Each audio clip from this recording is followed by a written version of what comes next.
My prediction for Sleeper Hit 2023 is going to be the Xbox exclusive Redfall. I think that Xbox is due for a brand new IP that's going to be hugely popular, that's going to be fun, be spread word of mouth. And why I say that is because the Xbox ecosystem is due for a classic co-op, good campaign that's going to be fun. I think it's going to take over where Gears left off. People are going to play this game and they're going to want to play together. I think it's going to have a good campaign. It's going to be a long game. I think people are going to have fun playing it. I think people are going to tell their friends to play it, and then it's just going to blow up. I think it's going to be really popular. I'm not really too confident with Redfall. I mean, the Arcane games, they haven't really set the world on fire. Deathloop, I played it when it came to Game Pass, and it was fine. I wasn't really excited to like, oh yeah, Deathloop, woo, that's the game for me. This one might be that. I don't know. After Back for Blood, I don't know. I don't think a game like this is going to do anything spectacular, especially when they've already said that the progress stays with the host, which I think is a terrible idea. If they don't fix that, I don't think this game is going to do anything really. The problem with that is that it's kind of forcing you to repeat the same stuff over and over in order to play with friends, right? Let's say it's me and you playing, Don. We have to play your campaign and then we have to play my campaign. I'm telling you right now, I don't want to do that.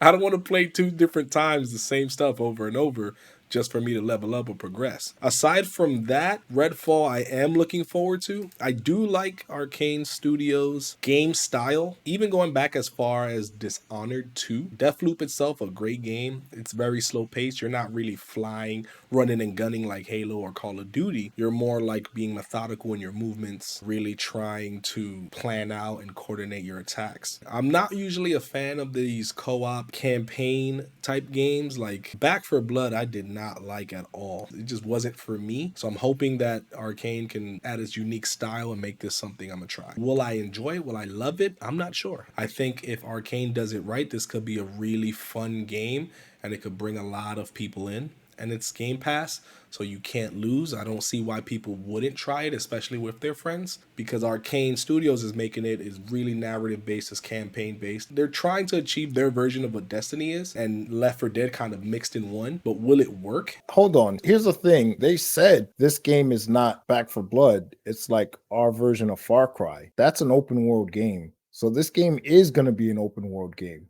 with just missions around the map or whatever, just like the Wolfenstein Youngblood, which is another part of the problem with what this game is going to be, because that game was not well received, mostly for the world and the level design. And they made the world and the level design for that game. So if they're making another one of those, but this time as 4-player, and then your characters don't carry over, like you start a game with one character, you're locked in with that character. If you want to be somebody else, you got to start over. Like, I don't know what they're thinking. And I hope that's why I got delayed to this year, because they did hopefully some focus testing and they're like, yeah, this is not a good idea. In one side of the token, you have the typical Arkane campaign driven style of first person shooter, heavy on character, heavy on style, heavy on story.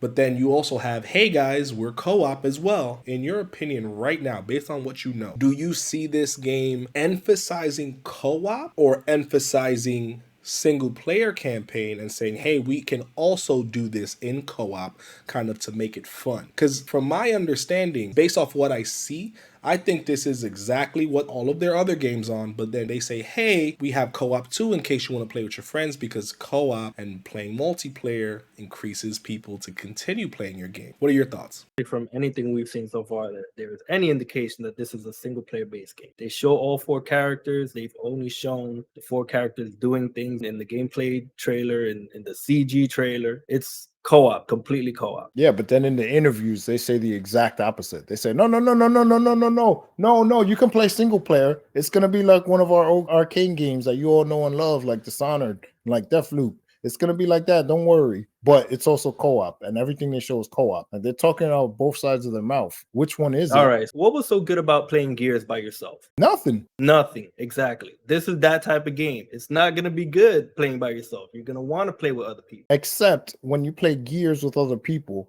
you can carry on wherever you left off. You don't have to start over if you're going to play with somebody else. Why would you want to do that anyway? That doesn't sound like a good time. If one of your other friends is playing this game and the third friend can't get on and like, yeah, we're just going to play, we're going to do the next mission.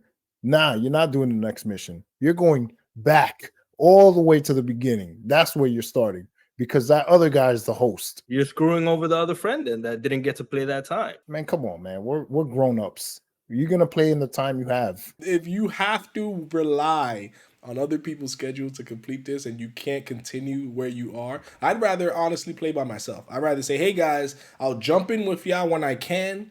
I'm not gonna make an effort to schedule to play, especially if it's someone else's game save. I'm going to play this game on my own. And hey, if we're all online, sure, I'll jump into your game where it doesn't even matter because nothing I do is gonna count anyway. For me, that's not fun. They said the experience and level ups and unlocks, all that stuff saves. That's not The bad. progression of the story does not. You making this co-op game, I don't want to play it by myself. What if you play with your boys, you're having a great time, then you start by yourself, and because you're playing by yourself, it's boring. I'm not playing that game. I mean, a lot of questions definitely for Redfall, but one of the things we don't have to worry about, which is always on our mind when it comes to these exact types of games, is it $70 worthy? Guess what? We don't have to find out. If we're gonna play it regardless, and if we don't like it, we're gonna just stop playing it because of Game Pass. This is what I say is the benefit, the main benefit of Game Pass, because with all the information that's come out of this game, I would not have spent a dime on this game until after it came out and maybe it was on sale. Because as we know, this year is stacked. I'm not spending $70 to find out all these questions, or even if we do find out and we're all completely wrong, and this is just an open world fiasco with check marks everywhere that happens to be co-op, but then you got to start over. No, I wouldn't spend a dime. But we don't have to do that thanks to Game Pass. Thanks, Game Pass. If you liked our content, mash that like button, and if you're new to the channel and want to see more content, hit the subscribe button. Thanks for watching.